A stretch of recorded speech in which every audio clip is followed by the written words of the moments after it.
waking up at 3 a.m. every night. Does that sound familiar? Here's the thing. This isn't random.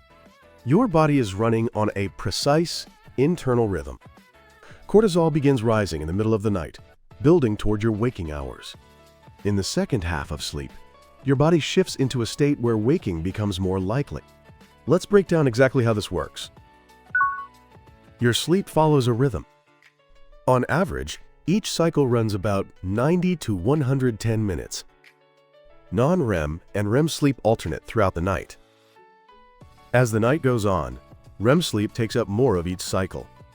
Your brain becomes more active, and dreaming increases. During these lighter stages of sleep, you're more likely to become fully conscious. That's why waking around 3 a.m. is so common. Your body has a built-in system for preparing you to wake up. That system runs on cortisol. You may know it as the stress hormone. Cortisol stays low through the early night, then gradually rises toward morning. It peaks about 30 to 45 minutes after you wake up. This is a completely normal physiological response.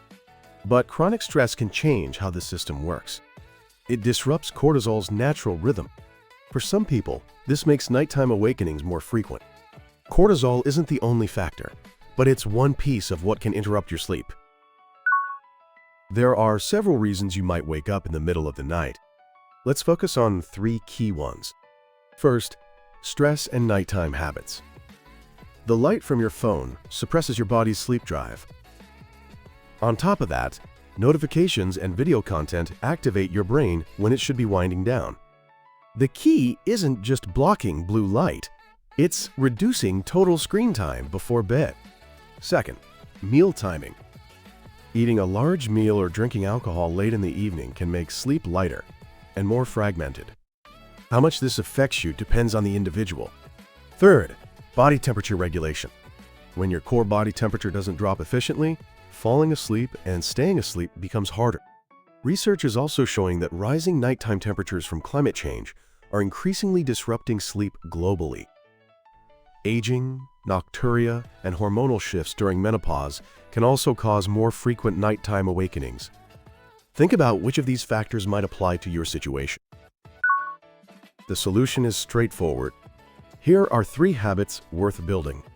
First, cut down your screen time before bed. It's not just about light. The stimulation from videos and notifications keeps your brain activated. Don't just use a blue light filter, put the phone down earlier. Second, pay attention to when and what you eat at night. Finish your last meal 2 to 3 hours before sleep and keep it light. Choose foods that are easy on your digestive system. Third, use your body temperature strategically.